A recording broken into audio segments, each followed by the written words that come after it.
हमारे यहाँ जो तकलीद का तस्वुर दे दिया गया है उलमा की तरफ से या मसाजिद के अइम्मा की तरफ से, वो वाकई शरीयत में है या कोई गलत हो गया तकलीद का तस्वुर? इतनी ज़्यादा शिद्दत हो गई है कि अगर कोई हम्बली उलमा के फ़तवे पर अमल करता है, जैसे शेख इब्न बाज़ थे तो उनके फतावा पे कोई अमल करता है, तो एक है मुफ्ती तारिक मसूद साहब, तो वो तो कहते हैं जनाब बिल्कुल हराम है, तलाक़ वाले मसले पर अमल करोगे तो आप ज़िना में चले जाओगे, ऐसा हो जाएगा। तो इतनी शिद्दत है कि तकलीद के मसले के अंदर? यार देखो, बर्रे सग़ीर के माहौल की शिद्दत है। अरब के अंदर तो ना माजी में ऐसी थी ना अभी ऐसी है। ये जो हमारा बर्रे सग़ीर का माहौल है ना, यहाँ अजमी ममालिक जितने, उसके अंदर यही थोड़ी सी प्रॉब्लम है। मतलब प्रॉब्लम ऐसी है कि मैं आपको मिसाल देता हूँ फ़िक़्ह हनफ़ी की। जैसे आप अल्लामा शामी रहमतुल्लाह अलैह रद्दुल मुख्तार किताब एक मुतदावल किताब है हमारे यहाँ, हर बंदा पढ़ता है, हर लाइब्रेरी में रखी होगी, हर मुफ्ती की ज़रूरत है। बिल्कुल है। रद्दुल मुख्तार ले लें, उससे पीछे की किताबें ले लें और पीछे चलते चले जाएं, आपको हर किताब के अंदर ये जुमला मिलेगा कि अल-आमी ला मज़हब लहू, कि अवामुन नास है ना, उसको किसी एक मज़हब की पाबंदी है ही नहीं। बल्कि बहुत सी किताबों में आप फ़थुल क़दीर को पढ़ेंगे, कमालुद्दीन इब्न हमाम साहब को रहमतुल्लाह अलैह, उन्होंने तो बिदअत डिक्लेयर किया है इस चीज़ को कि एक फ़िक़ा की तक़लीद बिदअत है हमारे दीन के अंदर। तो कहने का मकसद कि ये तसव्वुर हमारे यहाँ बर्रे सग़ीर में अजमी ममालिक के अंदर ऐसा है कि एक ही फ़िक़ा। भाई क्यों एक फ़िक़ा होनी चाहिए? इमाम शाफ़ी नाउज़ुबिल्लाह कोई यहूद के उलमा में से तो नहीं है, कोई इमाम अहमद बिन हम्बल कोई नसारा के आलिम नहीं है। इसी उम्मत के सब उलमा हैं, बड़े बड़े हीरे हैं।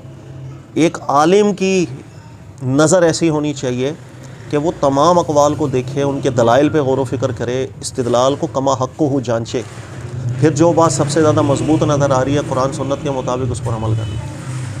इसमें कोई ऐसा मसला है ही नहीं है जो हमारे यहाँ बना दिया गया है कि जस्ट फ़िक़्ह हनफ़ी है तो हनफ़ी को ही फॉलो करना है। भाई मौके के कमालुद्दीन इब्न हमाम साहब ने फ़िक़्ह हनफ़ी को फॉलो किया, बताएं 50 मसलों में तो अलग हो गए। ख़ुद अल्लामा शामी कितने मसलों में अलग चले गए। बल्कि ख़ुद मैं आपको 30 से ज़्यादा मिसालें दे सकता हूँ। फतवा रज़विया पढ़ें तो अहमद रज़ा ख़ान साहब जो है ना, वो कभी इमाम मालिक के कौल पे फतवा दे। भाई आपने वो निकाह बाब में नहीं देखा, वो जो बंगाल के अंदर एक तरीके से निकाह ऐसे रस्म बन गई थी, फ़िक़्ह हनफ़ी के मुताबिक वो निकाह ही नहीं था हो रहा, तो उन्होंने कहा कि इमाम मालिक के तहक़ीक़ के ऊपर मैं फ़तवा दूंगा। मैं ये नहीं बोल सकता कि फ़िक़्ह हनफ़ी पर फतवा दे करके इन तमाम मुसलमानों को ज़ानी ठहरा दूँ। इमाम मालिक पर फतवा दिया, इमाम शाफ़ी पर उन्होंने फतवा दिया, और मैं 30 से ज़्यादा मसाइल मैंने निकाले हुए हैं ऐसे, सिर्फ फतवा रज़विया से, कि मुख्तलिफ़ मकामात पर दीगर आइम्मा की तहक़ीक़ात के ऊपर भी फ़तवे उन्होंने दिए। यहाँ तक कि एक दफ़ा तो उन्होंने बिल्कुल इमाम फ़िक़्ह हनफ़ी, शाफ़ी, मालिकी, हम्बली सबसे निकल कर वो दाऊद ज़ाहिरी के कौल पे जाके फ़तवा दिया। मुहक्किक जो होता है उसके सामने दलील होती है, इस्तिदलाल होता है, वो सबके इस्तिदलाल को देखेगा, परखेगा, फिर किसी एक नतीजे पे जाएगा। बाकी तलाक़ों का जो मसला आप जिक्र कर रहे हैं, तो हज़रत इसके अंदर तो कुरान की दलील ही नहीं है। 3 तलाक़ें हैं, कौन की है ही नहीं दलील। कुरान का मज़मून, सियाक़ व सबाक़, अंदाज़, आप जो मर्ज़ी चाहे पढ़ लें, कुरान इस चीज़ को बयान ही नहीं कर रहा कि 3 तलाक़ें एक साथ देने पर कोई चीज़ है। आज हमारे दौर में जो इतनी शिद्दत हो रही है तो उसको कम नहीं होना चाहिए बेचारी? अगर किसी शौहर ने गुस्से में आकर या जज्बात में 3 तलाक़ें दे दी हैं, अब फ़ौरन मुफ्ती साहब की तरफ से, हर एक की तरफ से, बिलखुसूस अपने पाकिस्तान में फतवा फ़ौरन आ जाता है, भाई नहीं हराम हो गई, तलाक़ मुग़ल्लज़ा हो गई, अब जनाब ये हलाला करवा लो। तो ये बहन बेटियों को इस तरीके से पेश करना, चंद घंटों के लिए निकाह करना, हलाले के मशवरे देना, इससे बेहतर नहीं कि अगर सही स्टडी कर लिया जाए, मसले को समझ लिया जाए और अपने तासुब से थोड़ा बाहर आएँ और फिर ये समझ सकें कि यार ये तलाक़ का मसला वाकई एक था, 3 तो बाद में किया गया, तो ये अच्छा नहीं रहेगा ये मसला? बिल्कुल अच्छा रहेगा। देखो हालात के हिसाब से भी इंसान जो है ना फतवा देता है, और एक मुफ्ती की ज़िम्मेदारी ना, मैं एक बात बताऊँ, फ़िक़्ह को फॉलो करनी होनी भी नहीं चाहिए। एक मुफ्ती की ज़िम्मेदारी मसाइल हल करना होनी चाहिए। सही। देखो आजकल क़ज़ा वैसी नहीं है। एक मुफ्ती की मसनद बहुत बड़ी होती है, उसका ज़हन ये होना चाहिए कि मेरे पास अगर कोई भी आ रहा है मैं उसका मसला हल करूँ। अगर उसका मसला फ़िक़्ह हनफ़ी से हल नहीं हो रहा, फ़िक़्ह शाफ़िया से हो रहा है, तो मैं फ़िक़्ह शाफ़िया के मुताबिक फ़तवा दे के उसके मसले को तो हल करूँ। यही मुफ्ती की या मुफ्ती के पे अल्लाह ने ये वाजिब रखा है कि तेरे पास जो आएगा तूने फ़िक़्ह हनफ़ी के हिसाब से फतवा देना है, चाहे अगले का घर बर्बाद हो जाए, चाहे अगले के बच्चे जो है ना वो ज़िंदगी पर रुल जाए, ठीक है, चाहे बीवी की ज़िंदगी तबाह हो जाए। आजकल मुतल्लक़ा ख़वातीन से कौन निकाह करता है? आजकल रिश्तों के वैसे ही बड़े मसाइल हैं। घर जोड़ने की तरफ जाना चाहिए। 3 तलाक़ों का मसला जो है, अब देखें, देखो आज तो मैं कहता हूँ कि दुनिया में, पाकिस्तान इंडिया को छोड़ दें, अब दुनिया में जाएँ तो फ़िक़्ह हनफ़ी ही के बहुत बड़े उलमा भी इसी पर फतवा दे रहे हैं। तुर्की के अंदर भी आपने देखा होगा कि अब उलमा या हनाफ इसी पे फतवा दे रहे हैं। मिस्र के अंदर उलमा या हनाफ इसी पे फतवा दे रहे हैं। तो सारे के सब उलमा को तो पागल हम ना समझे ना, को वजह है। कुरान बिल्कुल मुहकम बुनियादों पे खड़ा है। मोहम्मद बिन अज़ हनफ़ी साहब की इस मामले पे तहकीक जब तक आप नहीं पढ़ेंगे मसला क्लियर नहीं होता कि उमर फ़ारूक रज़ी अल्लाह तआला अन्हु के दौर में जो मसला था वो एक सियासी था, वो एक कानूनी हैसियत में उस दौर की ज़रूरत और मसलियत मुरसला के ज़ुमरे में उन्होंने एक कानून साजी की थी। ये कुरानी मसला नहीं था, दीनी मसला नहीं था। यही वजह है कि फिर शेख इब्न तैमिया साहब रहमतुल्लाह अलैह को आप देखेंगे उन्होंने भी जिक्र किया उस वक्त जो मसलिहत मुरसला थी अब बिल्कुल उसके उलट हो चुकी है। बिल्कुल ऐसे ही। इसलिए उन्होंने कहा घर बर्बाद ना करो, लोगों को हलाले पे पेश पर वो माँ बेटियों को हम 2-2 घंटे के लिए मर्दों के साथ पेश कर खुदा। अच्छा, इसके अंदर भी कि जो कॉन्ट्रैक्टेड हलाला होता है ना, सिर्फ फ़िक़्ह हनफ़ी के बाद उलमा ने इजाज़त दे दी थी कि हो जाएगा, वरना अक्सर उलमा तो फ़िक़्ह हंबली के कौल को तरजीह देते थे, हलाले से निकाह होता ही नहीं, निकाह रग़बत होगा बस हमारे दीन में। ये जो मुअय्यना मुद्दत के लिए निकाहें की जाती है ना, ये सब के सब बातिल है, निकाह ही नहीं होते। सहाबा किराम तो सज़ाएँ देते थे अगर कोई ऐसी हरकत कर ले। तो माँ बेटियों की इज़्ज़त को भी बचाएं भाई, उनके घरों को भी बचाओ। बिल्कुल फ़तवा इस मौजू के ऊपर देना चाहिए और अपनी तरफ से चाहे फ़तवा ना दे। देखिए मैं फ़तवा देता हूँ 3 तलाक़ों को 1 तलाक़ के मामले में, लेकिन मैं फ़तवा देता हूँ, मैंने अल्हम्दुलिल्लाह इजाज़त भी ली हुई है। अब्दुल्ला इब्राहिम अपने उस्ताद साहब से, हंबली हैं, मदीना मुनव्वरा में होते हैं, लेकिन मैं उनसे रिटर्न में मैंने इजाज़त ली कि भाई मैं इस चीज़ पे फ़तवा देना चाह रहा हूँ, उन्होंने मुझे इजाज़त दी थी। आप भी किसी शाफ़ी आलिम दीन से रब्ता करें या दीगर किसी ऐसे जो 3 तलाक़ों के मसले में नरमी, इजाज़त से फ़तवा दें, लोगों के घरों को बचाओ भाई। असल में आवाम को तो यही समझाना बहुत मुश्किल है कि जनाब ये 3 तलाक़ें एक होती हैं। वो डरा इतना दिया ना कि जनाब वो 3 तलाक़ें होंगे, ज़िना चलेगा, अब ज़िना के अलावा कोई रास्ता नहीं है, करना है तो जनाब हलाला करवा लो। तो वो ज़िना कहें या हलाला कहें, कितनी अजीब सी बात होती है। ऐसा नहीं कहना, जब एक बहुत बड़ा तबका उलमा का फ़तवा दे रहा है फिर ऐसा नहीं कहना चाहिए। मक्का के उलमा, मदीना के उलमा, कुवैत के उलमा, कतर के उलमा, बहरीन के उलमा, इसके अलावा तुर्की के उलमा, मिस्र के कितने हैं, बल्कि कानून साजी तक कर दी है गालिबन, मुझे याद आ रहा है मिस्र के उलमा ने पूरी तारीख। यानी कि अब दुनिया की एक तरह की अक्सरियत एक चीज़ पर खड़ी हो जाए और मैं पूरी दुनिया के मुसलमानों को बोलूँ वो ज़िना करवा रहे हैं, ये बहुत बड़ा जुमला है जो मैं अपने मुँह से निकाल रहा हूँ। ऐसा नहीं कहना चाहिए। इज्तिहादी मसाइल के अंदर सख्त रवैया होना ही नहीं चाहिए। ये इज्तिहादी मसाइल हैं सारे। अच्छा, बाज़ जो जुज़ियात मिलती हैं हमें किताबों में कि ये फितना का सबब है, फ़साद का सबब है, आप हनफ़ी होते हुए शाफ़ी मसले को फॉलो करना शुरू कर दो, ये फ़साद का सबब है, इसकी सूरत क्या है? मुतलकन तो किसी आलिम दीन ने ऐसा नहीं लिखा कि आप हनफ़ी हैं तो शाफ़ी मसला को फॉलो करेंगे तो आप फितना और फ़साद है। देखिएगा अल्लाह ने कुरान पाक में वाज़े तौर पर फरमाया अतीउल्लाह व अतीउर रसूल व उलिल अम्रि मिनकुम, 3 इताअतें हम पर लाजिम रखी है, अल्लाह की, रसूल पाक अलैहिस्सलाम की, उलिल अम्र की। उलिल अम्र में उलमा भी दाखिल होते हैं, हुक्मरान भी दाखिल होते हैं। अच्छा, इनके इताअत को अल्लाह ने ताबे रखा है अपनी और रसूल पाक अलैहिस्सलाम की इताअत के, लिहाजा कोई भी हुक्म आलिम का हो या हुक्मरान का हो कुरान सुन्नत के ख़िलाफ़ होगा, हम नहीं मान सकते।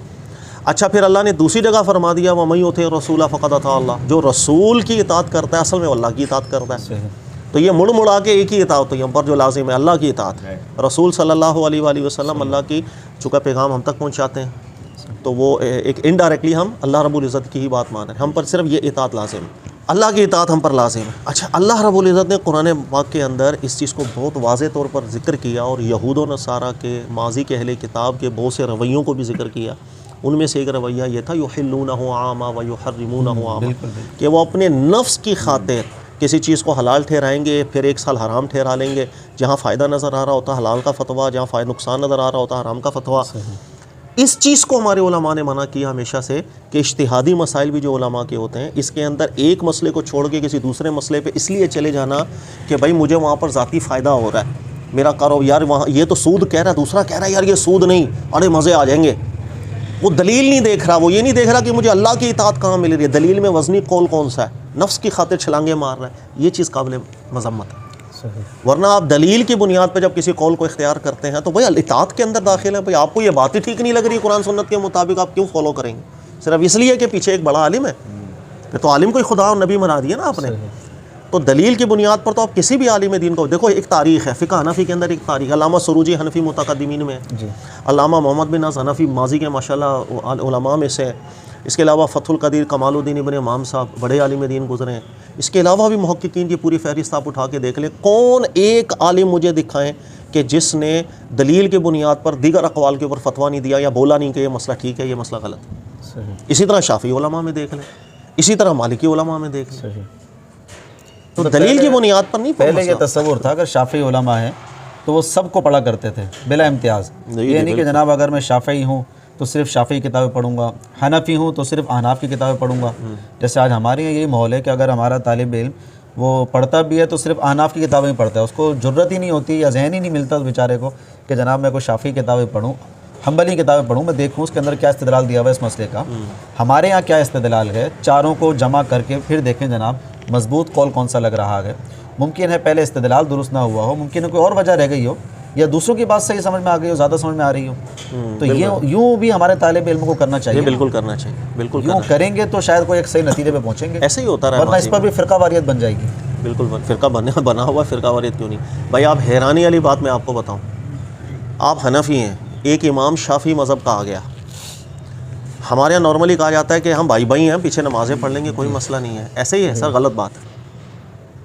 एक शाफ़ी इमाम है, अगर वो मिसाल के तौर पर वज़ू इस अंदाज में कर रहा है कि फ़िका हनफी वाले के नज़दीक वैसा वज़ू होता ही नहीं है, फिर तो समझ में आती है ना कि भाई पीछे वाले को थोड़ा दिल में मसला हो रहा है कि या नमाज़ पढ़ूँ या ना पढ़ूँ। हालांकि फिर भी नमाज़ हो जाती है, इसमें कोई मसला है। लेकिन मैं कह रहा हूँ कि अगर एक इमाम ऐसा है जो, अगर आप हनफी हैं, इमाम हनफी नहीं, वो शाफ़ी है या मालिकी या अंबली है, और वो बिल्कुल इस चीज़ की रियायत कर रहा है कि मेरे पीछे हनफी लोग भी हैं, मैं वज़ू भी हनफियों की तरह ही करूं ताकि पीछे नमाज़ पढ़ने वालों को मुझसे गिला ना रहे, मैं कपड़ों का भी ख्याल वैसा करूं, तमाम शराइत वो फ़िका हनफी को फॉलो कर भी लें, सर फिर भी फतवे मौजूद हैं कि इस इमाम के पीछे नमाज़ पढ़ना मकरूह तंज़ीह है, कम से कम अभी भी मकरूह है। और ये फतवा किसका है? किसका? अहमद रज़ा खान साहब का। फतावा रज़ाविया में भी है, जिद्दुल मुमतार में भी है, जाके पढ़ लें आप। अच्छा, यही तो अगर इमाम, दोबारा सुन लें, अगर इमाम फ़िका हनफी के हो शाफ़ी मालिकी अंबली, लेकिन फ़िका हनफी की भी तमाम शराइत का ख्याल भी कर ले, कोई मसला नहीं है, सिर्फ फ़िका अलग है उसकी, फिर भी हनफी को मकरूह है उसके पीछे नमाज़ पढ़ना। ये इमाम अहमद रज़ा खान साहब का फतवा है, जिद्दुल मुमतार में भी इन्होंने जिक्र किया और फतावा रज़ाविया के अंदर। मतलब सिर्फ यानी फ़िका हनफी से निकलना, शाफ़ी होना इतना बड़ा जुर्म है कि हनफी नमाज़ पढ़ेगा फिर भी कम से कम दर्जा मकरूह है। फिर भी सर यह फ़िरका वारियत हो गई, बिल्कुल ऐसे ही हो गई सर। सब उलमा है, ऐसा हमारे दीन में ऐसी कोई बात नहीं। बल्कि अल्लामा शामी को आप पढ़ेंगे ना, तो अल्लामा शामी की एक बात मेरे को बहुत अच्छी लगी।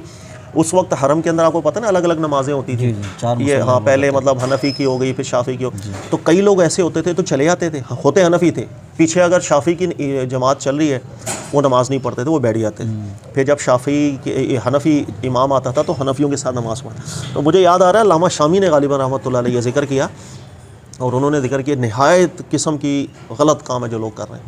उन्होंने कहा आप हरम में चले जाते हैं, मुसलमान इमामत कर रहा है, आपका फ़र्ज़ है आप जा कर के नमाज़ पढ़ें। इस इंतज़ार में बैठ जाओगे कि यार ये मेरे मज़हब का इमाम नहीं है, मैं अपने मज़हब के इमाम के पीछे नमाज़ पढ़ूँ। इस चीज़ को उन्होंने बहुत ज़बरदस्त किस्म से रद्द करके समझाया कि लोगों आप गलत हरकत कर रहे हैं, क्योंकि उस वक्त हुक्मरान की तरफ से ये सारा इंतज़ाम था, इसको ख़त्म तो कर मुत्तफ़िक़ा तौर पर इन चार मुसल्लों को भी बिदअत करार दिया हुआ है उलमा। इस पर मेरा क्लिप है, मुझे याद आ रहा है, एक वीडियो क्लिप भी मैंने इस पर रिकॉर्ड करवाया। लेकिन कहने का मकसद सर ये सब चीज़ें हम अपने ऊपर वो चीज़ें लाजिम कर देते हैं जो अल्लाह ने लाजिम नहीं रखी होती, फिर उसके साइड इफ़ेक्ट्स हमारे माशरे के अंदर आ रहे होते हैं।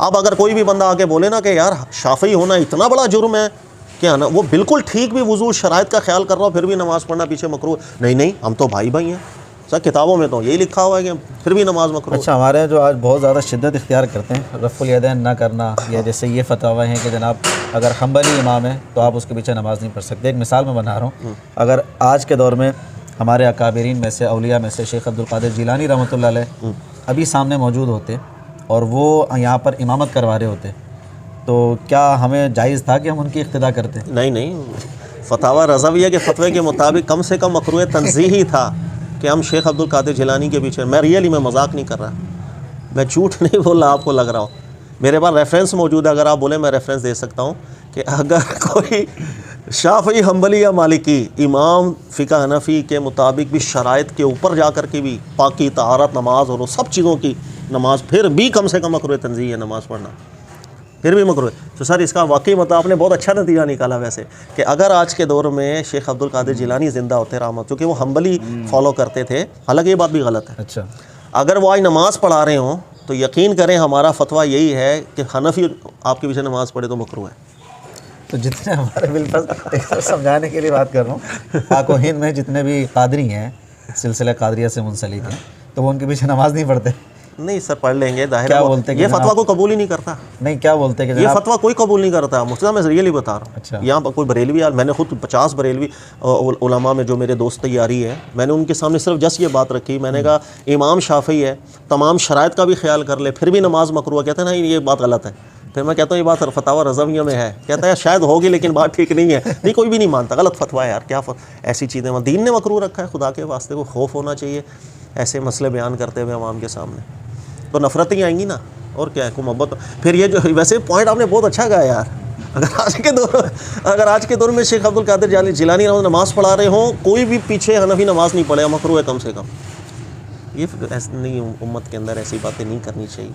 सब उलमा है हमारे सर के ताज है, सबकी एक तहकीकात ऐसी बात अर्ज़ कर रहा हूँ कि फिर नमाज़ पढ़ाने के बाद जब वो देखेंगे यार मेरी मुरीद हो के मेरे पीछे नमाज नहीं पढ़ रहे और मेरे पीछे जो है ना मकरूह नहीं रियली है, मेरे मुरीद मेरे पीछे नमाज नहीं पढ़ वो रहे। फिर एक ही बात बोलेंगे बाद में, शेख अब्दुल कादिर जिलानी रहमतुल्लाह क्या अलैह जी? एक ही बात बोलेंगे, यार 50 साल हो गए मेरे नाम के लंगर खाते हुए, नमाजें मेरे पीछे नहीं पढ़ रहे तुम लोग, तो अजीब ही नहीं हो जाएगा माहौल। अजीब हो जाएगा, गलत फतवा, ये ठीक फतवा नहीं। अभी भी कोई जाते हैं ना मक्का मदीना उम्रे पे हज पे, तो आते हैं मुलाकात के लिए, बताने के लिए कि हज़रत हम जा रहे हैं, तो बताइए कैसे होगा, क्या मामला होंगे वहाँ पर। तो बहुत अच्छी उनको तरगीब भी देते हैं कि बेटा नमाज कोई नहीं छोड़ना वहाँ पर, आपकी नमाज जो है ना बिल्कुल जमातों के साथ होनी चाहिए, क्योंकि वहाँ पे कोई काम तो होता नहीं है, इंसान को फ्री रहता है, तो कम से कम जमात के साथ नमाज होनी चाहिए। एक बंदे को मैंने समझाया तो वो किसी दूसरे एक और भाई के पास चला गया, या उससे रब्ता हो गया उसका, उसने जो है वो उसको कह दिया कि नहीं जनाब इनके पीछे नमाज नहीं पढ़ना।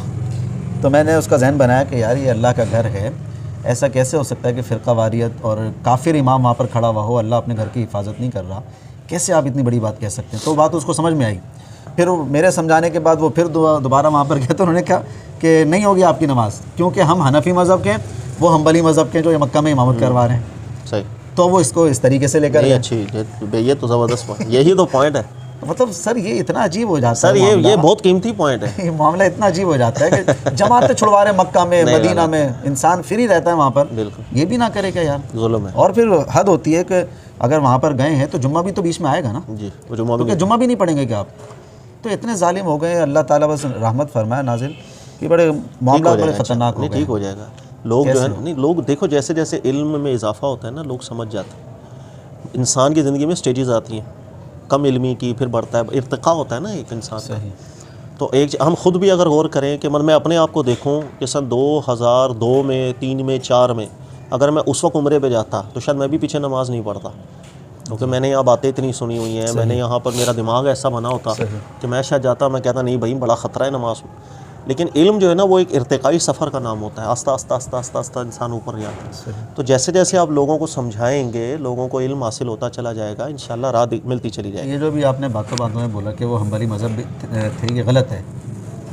शेख अब्दुल कादिर जिलानी रहमतुल्लाह अलैह कि वो हम्बली मज़हब नहीं थे, तो ये आपने कैसे कह दिया? हालांकि बहुत ज़्यादा मशहूर तो यही है, मैंने भी किताबों में यही पढ़ा है कि वो हम्बली मज़हब थे। हमारे यहाँ उमूमन ये बोल दिया जाता है कि जिस तरह कहना भी शेख अब्दुल कादिर जिलानी रफ़ुल यदैन करते थे, आप उन्हीं के मुरीद हो के रफ़ुल यदैन नहीं करते। इसके जवाब में नॉर्मली हम ये कहते हैं यार वो हम्बली थे फ़िक़ा में, इसलिए हम चूँकि हनफ़ी हैं इसलिए नहीं करते नॉर्मली। इस पर शायद मैंने वो बात की है कि वो हम्बली थे शेख अब्दुल कादिर जिलानी। हाँ, जिस वक्त तक वो एक ख़ुद आलिम जिसे मुज्तहिद कहते हैं काबिल नहीं हो गए थे, तब तक आपने फ़िक़ा हम्बली को फ़ॉलो किया था।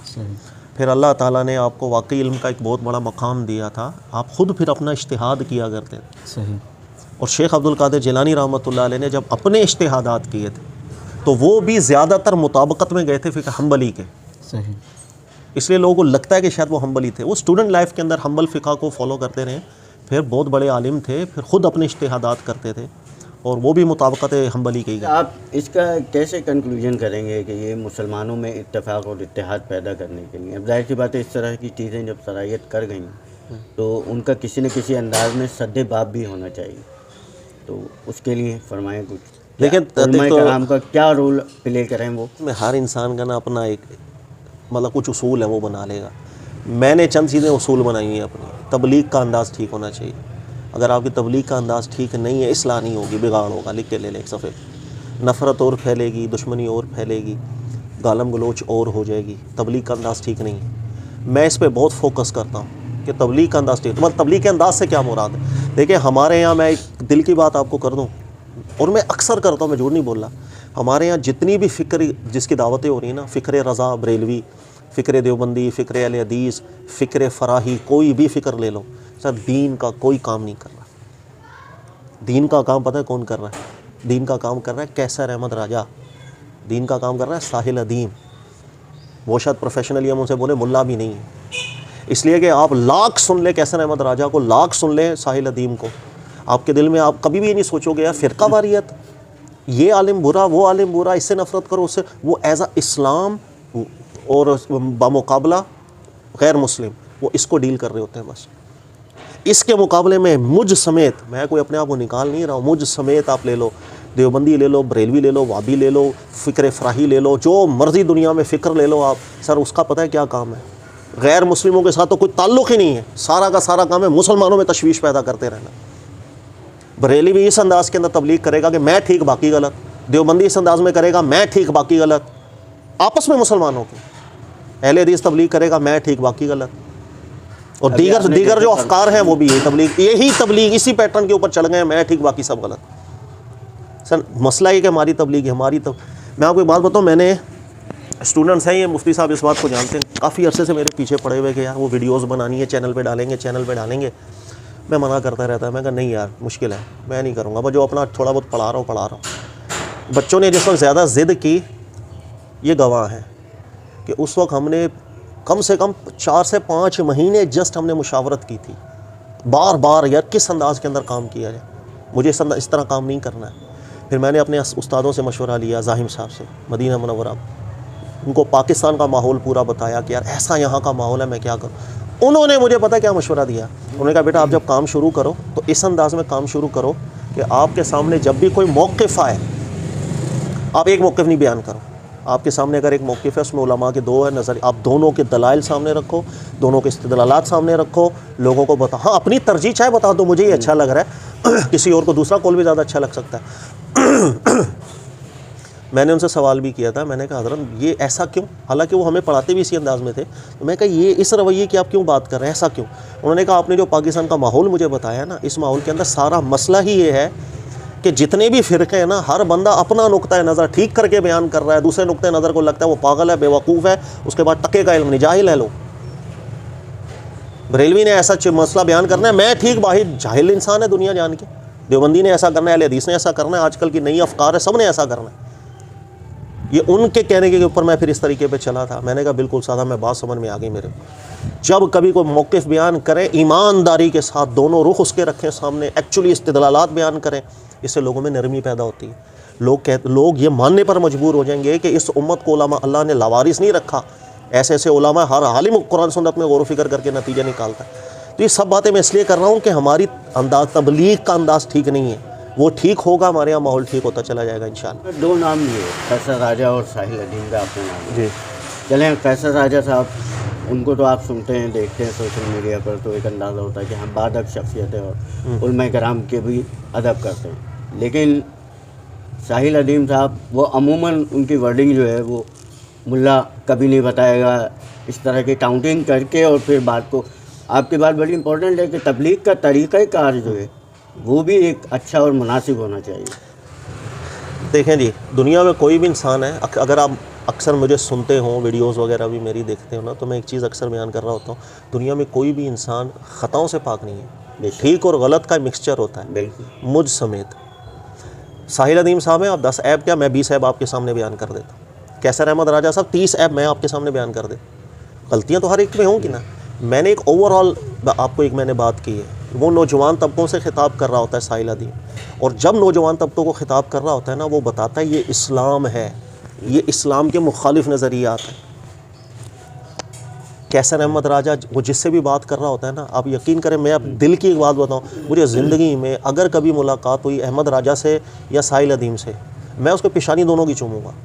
वो दीन का काम कर रहे हैं, चाहे गलतियाँ कर रहे हैं, उसके अंदर कोई मसला नहीं है, वो इस्लाम को लेके चल रहे हैं। मैंने आपको कहा ना, खुदा की कसम हम इस्लाम को लेके नहीं चल रहे होते, हम लोग चल रहे होते मेरी फ़िक्र राजे हो जाए दुनिया के अंदर, दुनिया लोगों को पता चले भाई ये बड़ा आलिम है, बस दुनिया को पता चले ये जिस मसलक से बिलोंग करता है वो मसलक बड़ा है।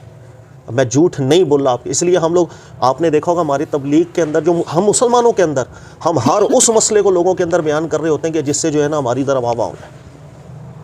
और वो लोग किन मसलों को हाईलाइट कर रहे हैं? इल्हाद के खिलाफ कौन काम कर रहा है मुझे आप बता दें। हमारी सिर्फ एक आध तकरीरें नहीं मिलनी होंगी, 100 बयानात उठा लो तो एक तकरीर निकलेगी कोई इल्हाद के मौजू के ऊपर। सर वो डेली एड्रेस कर रहे हैं उन लोगों को, इसलिए कि वो फितना है, लोगों का दिमाग ख़राब कर रहे हैं मुल्हिदीन जो हैं, तो ये लोग उनसे फ़ाइट कर रहे हैं। नौजवान जो तबका है हमारा, उनका जहन साजी कर रहे हैं। इसलिए मैंने आपको बड़े एक अपने इत्मीनान के साथ ये बात की है कि पाकिस्तान के अंदर एक साहिल अदीमी नज़र आ रहा है, कैसर अहमद या जो इन तरह के लोग होंगे, ये दीन का काम कर रहे हैं। सर हम उल्टा मुसलमानों को परेशानी में डालते हैं। ये अभी आपने भी देखा होगा ना, हमारी अभी वीडियोज़ देखते हैं मेरी, सही बताएं। अभी वो सीरीज़ से हमारी चली है ना हज़रत ईसा अलैहिस्सलाम के हवाले से, आपने देखा होगा। असल में उसके अंदर भी मेरे को क्या है, आप बताओ ईसा अलैहिस्सलाम का नुज़ूल मानो या ना मानो, मेरे को उससे क्या ताल्लुक़ है? मेरे को उसको ताल्लुक़ है, मुझे बताओ। मेरा जस्ट इतनी उसके अंदर भी एक शिद्दत भी रही है। आप कभी किसी मौक़िफ़ को बयान करें, बोले भाई मेरे नज़दीक ये राजे कौल है, लेकिन ईमानदारी के साथ और इंसाफ के साथ दोनों रुख हमेशा लोगों के सामने रखें, ताकि अवाम जो है ना वो लल्लू नहीं समझे दूसरे उलमा को, या माजी में जो बड़े बड़े गुजरे हैं हम लल्लू समझना शुरू हो जाते हैं। यार वो तो जाहिल इंसान थे, उनका इतना दिमाग नहीं था। सर इस दीन को अल्लाह ने कभी भी लावारिस नहीं छोड़ा। तरजीह हर इंसान की अलग होती है। एक ही मसला मैं यहाँ पर 2 नज़रियों में रखूँ, आप अलग को तरजीह देंगे, अलग को तरजीह दे सकते, क्योंकि हर एक के दिमाग में अपना एक पूरा अपना भी तो नॉलेज है ना उसके पास भी तो कराइन है। ज़रूरी थोड़ी जो करीने आपके पास है वही कराइन मेरे पास हो। इसलिए हमारा नहीं अंदाज़ ठीक तबलीग का। हमारे अंदाज़ है बस अपनी अपनी बदावतें देनी है। मैं जिस मसलक से बिलोंग करता हूँ वो बस राजे हो लोगों के साथ। असल में ऐसा भी है ना कि इस्लाम की बुनियादी बातें करना ख़त्म हो गई हैं। मिंबर और महराब, मेरा भी ताल्लुक़ बयानात से आपको मालूम है, अब तो बहुत कम कर दिया है। लेकिन वो जहाँ बयानात में जाओ ना, वहाँ पर इख्तिलाफ़ी बातें। और कौन से इख्तिलाफ़? जैसे एक आज का मज़हब है ना, बिलफर्ज मैं एक मिसाल देने के लिए कहता हूँ, जैसे बरेलवी मकतब फ़िक्र है, वहीं के 2 उलमा लड़ रहे हैं। मतलब आज के दौर में इतना 1400 साल के बाद यही मसला क्लियर नहीं होता है अलैहिस्सलाम कहना जायज़ है कि नहीं जायज़ है गैर अंबिया के साथ। मतलब इन्हीं मसाइल के अंदर लड़ रहे हैं। तो ये असल में ये जो इल्हाद वगैरह सर उठा रहे हैं ना, वो इसी वजह से उठा रहे हैं कि ऐसा लगता है कि इस्लाम में कहीं इत्तेफाक है ही नहीं। इख्तिलाफ़ात जिस मौलवी को उठाकर देखो लड़ाई झगड़े, ये उसकी वीडियो बना रहा है, वो उसकी वीडियो बना रहा है, एक दूसरे के ख़िलाफ़ ही लगे पड़े। ये अफराद जो आपने नाम लिए, साहिल अदीम साहब, कैसर अहमद राजा साहब, ये बुनियादी बातों पर बातें कर रहे हैं। ये इन मसाइल में नहीं पढ़ रहे कि जनाब ये करना ठीक है कि नहीं, तुम रफ़ुल यदैन कर रहे हो नहीं कर रहे, ये ऐसा कर रहे हैं कि हमारे यहाँ तो किसी को रफ़ुल यदैन करता हुआ देख लें तो उसकी तो हालत ख़राब कर देते हैं। तुम वहाबी हो गया, तुम फुला हो गया, ऐसा करते हैं जैसे काफिर हो गया। वो काफिरों की दावत ही नहीं है। कोई बयानात ऐसे, कोई इल्हाद के ख़िलाफ़ हो, एथीज़म कितना ज़्यादा हो रहा है उसके ख़िलाफ़ हो, ये चीज़ें हैं। इसलिए लड़ाई ज़्यादा हो रही है। और ये इख्तिलाफ़ात बहुत बढ़ चढ़ कर जब से बाहर आ गए ना, तो वो हमें टेंशन दे रहे हैं। मुफ्ती साहब मेरी वाली बात तस्दीक कर दी मुफ्ती साहब ने, मेरी वाली बात यही जुमला मैंने कहा था, आप बिल्कुल ठीक कह रहे हैं। मुझ समेत हम लोग दीन के काम नहीं कर रहे। मजहबी निस्बत रखने वाले हम में से एक भी दीन का काम नहीं कर, उल्टा मुसलमानों को परेशान कर रहे हैं। बिल्कुल ऐसे मुसलमानों को परेशान कर रहे हैं और कुछ भी नहीं कर रहे हैं। अपनी बात रख के सामने बाकी सबको बेवकूफ़ समझना शुरू कर दिया। अब दोनों की बात रखें, दोनों के दलाइल रखें। इसलिए वजह मैंने आपने भी तस्दीक की, तो इल्हाद जो है ना, ये जो इस्लाम दुश्मन जो लोग हैं वो हर एक चीज़ को नोट करते हैं। बिल्कुल वो नोट करते हैं कि यार देखो इनका रवैया कैसा है, ये आपस में ऐसा रवैया, गालम गलोच पे ये आ जाते हैं, लानतों के ऊपर ये आ जाएंगे, काफिर बनाने पर ये आ जाएंगे। तो जाहिर है कि जिसका मतलब दिमाग थोड़ा सा ख़राब होगा वो तो फिर इन चीज़ों को, हाँ यार ऐसा ही है, मैंने तो यही देखा है। मैंने जिस मौलाना का क्लिप उठा करके यूट्यूब पर देखा, वो एक दूसरे को गालियाँ ही दे रहे हैं। इसलिए तबलीग का अंदाज़ ठीक होना चाहिए। हज़रत आप सही कह रहे हैं। मैंने आपसे शुरू में भी तबलीग के जिक्र अंदाज़ में बात की आपने, तो सही तबलीग का अंदाज़ एक अच्छा होना चाहिए, मुनासिब होना चाहिए। लेकिन अभी आपने बात करते हुए कुछ देर पहले वर्डिंग यूज़ की अकाबरीन से मुतालिक, अकाबिर उलमा से मुतालिक, तो उनको लल्लू समझ लेते हैं। ये वर्ड मुनासिब नहीं है उनसे मंसूब करना, चाहे किसी भी अंदाज में, जो मैंने इस चाहे किसी भी अंदाज में हो, ठीक है, नहीं कोई मसला। जब हम खुद ही एक चीज़ कह रहे हैं कि हम तबलीग अच्छे अंदाज में, मैं मादरत मैं ले लेता हूँ वापस अपने अल्फाज, लेकिन वो समझाना ये था कि हम जब एक नुक्ता नज़र सामने रख के दूसरे को गलत साबित करते हैं ना, और दूसरे नुक्ता नज़र पे बड़े बड़े उलमा भी रहे, तो हम इनडायरेक्टली असल में लोगों को ये बता रहे हैं कि माँ बदौलत ही बड़ा आलिम है, वो थे शायद उनको पता ही नहीं था। तो ये कहने का मेरा मकसद था कि लोगों को तशवीश पैदा ना करें लोगों के अंदर, कि लोग ये समझेंगे 1500 साल बाद मैं ही दीन को समझ रहा हूँ। सही है। हर आलिम ने दीन को समझा अपने ताईं, उन सब की समझ को आप समझिए, लोगों के सामने रखें, लोगों को भी कुछ फ़ैसला करने दें, कौन सी बात ठीक है, कौन सी गलत, कौन सी वज़नी है, कौन सी नहीं है।